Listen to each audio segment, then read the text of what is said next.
Had some folks reach out and want to see the studio, so here's a singer-songwriter home studio.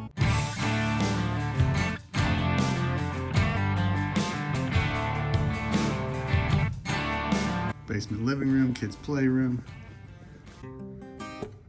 So here we are. Small basement bedroom home studio. You tell I'm a guitar guy. When this started out, I did vocals in this corner. That's why I've got my Acoustimac paneling in the corner there. I set up a condenser mic on a tall stand that you see there, singing into the corner. I have since moved to the radio style mic arms and an SM7B for vocals. I still use the MXL 990. Good basic condenser mic. Thanks Colt for those. The benefit here is I can sit down, I can be on the computer with a session up and tracking from here. And if I need to track vocals, pull the mic out, track vocals, put it back out of the way. Track an acoustic, sit down here with the acoustic, track, put it back. I know with the hard desk here right in front of my playing, it's not the most ideal spot sonically, but I found for the productivity advantage of having everything set up, everything hooked up, this is the way to go for me. So, quick rundown. Got the Gibson ES335 Turquoise figured right there. It's my baby. Some more guitars, got a Ganjo, got the kids' little lube guitars. Gretsch resonator, Highway 1 Strat, Gibson Melody Maker. Got my girls. It's my youngest Taryn in a guitar case. My oldest Kennedy in a guitar case. Just using a TV as my large monitor.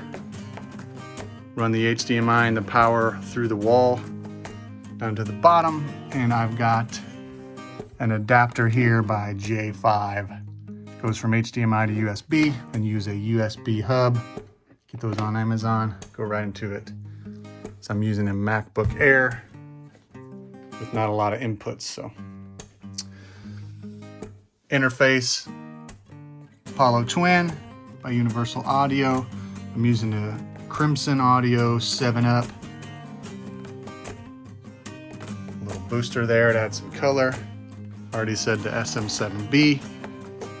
Vocals, MXL 990 for acoustic. Here we've got JBL LSR 305 monitors. Let's see, 1 terabyte hard drives. This is just an old desk we had in the office here before. Built the shelf you see here for the monitors mainly. Put those to the ideal height for me sitting in the sweet spot.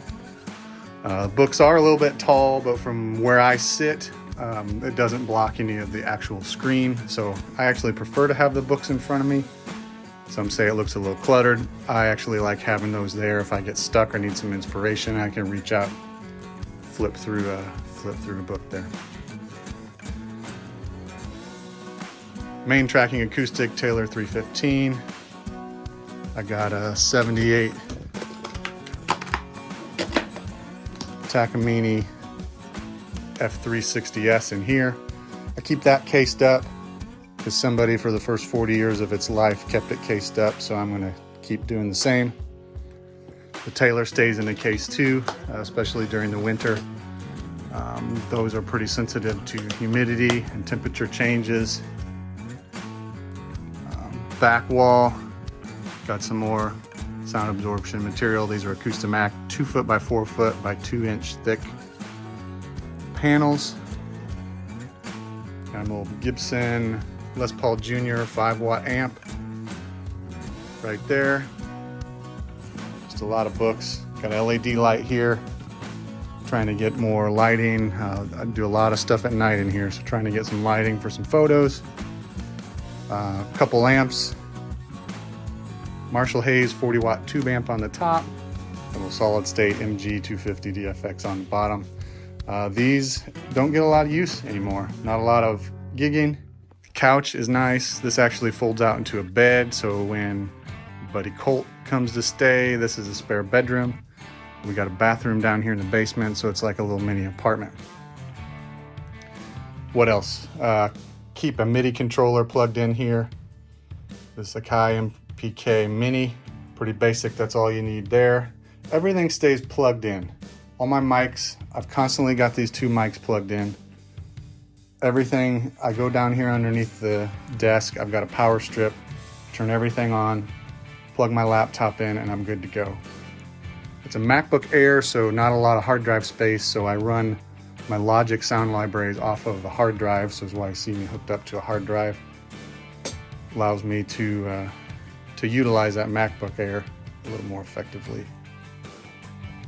What else? Got the Auralex monitor mounts here. Get those isolated from the shelf best as I can.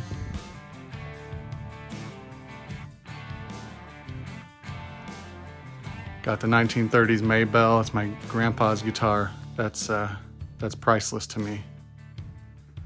16-year-old birthday present there from my folks. 1978 Takamine F360S.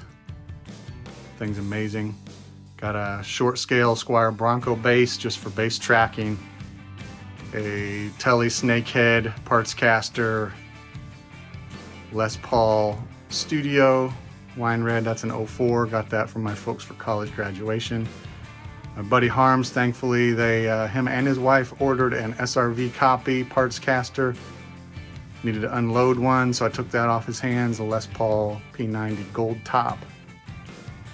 We got a Baby Taylor, an old 60s Epiphone that I use for drunk tuning, and a 78 Takamine F360S, which is the D18 copy. And then a Gretsch guitar ukulele right there. And a Williams piano here. This is the Allegro 2. It's got weighted keys. My 8-year-old takes piano lessons. I'm a piano plucker. I would not consider myself a piano player, but this does have MIDI inputs too, so if I'm doing something with a lot of keys, I will haul this thing over if I need to be in the captain's chair a little more. Otherwise, I'm doing everything with the small portable MPK.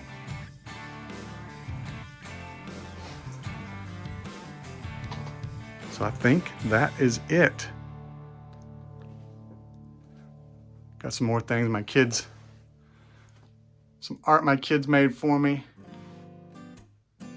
You know, jammed full of stuff in here, but trying to keep it inspiring but functional at the same time. So very blessed to have the space and to leave it set up.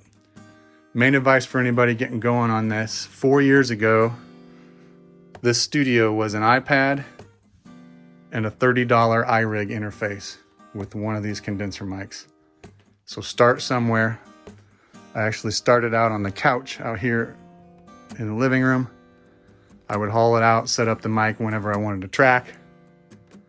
Then I moved into the corner over there, set up the desk where I could see over it into the living room, set up the little corner for singing, things like that. I left enough gear out for long enough that my wife said, why don't you just take the basement bedroom there? And we'll put the kids' stuff in the closet and you leave your stuff set up. So leaving the equipment set up allows me to utilize very small amounts of time. A lot of this is done at night after everybody's gone to bed. So there's an entire main floor between the basement and where everybody's sleeping. But if I have 20 minutes to spare, I can come down here and get some tracking done. I can do some writing. I can come up with ideas. Everything's set up. So I literally come down here, hit the power strip, and I'm good to go. I really think keeping the gear set up, keeping it out, you know, guitars are the same way. I was usually big on keeping everything cased up, you know, keeping the dust off them, keeping the heat and humidity off of them. I still have a couple like that. I keep those cases in the studio here. Everything else, I've got them hanging out here. I've got them setting up in racks. Sometimes you just need a different guitar for a different voice. So if I had all this gear, I had to bring out one at a time. You know, I'll get a guitar, I'll go set up a mic, I'll plug that in. I'll kill a half hour just setting up. So now I can utilize little small bits of time and make progress every single day. And this, over the course of a long period of time, ends up being effective. So it doesn't matter if you don't have a lot of gear, it doesn't matter where you're at. Start with what you've got. If you've got a phone, if you've got an Apple product, you've got GarageBand. Start with GarageBand on your phone, start with GarageBand on an iPad, and go. And you build up from there. That's a super quick rundown of the studio. If you've got any questions, drop me a comment below. If you want to see any more, thinking about maybe doing a tour of all the guitars. If you want to see any more of that, hit me up, let me know. Guys, have a good one.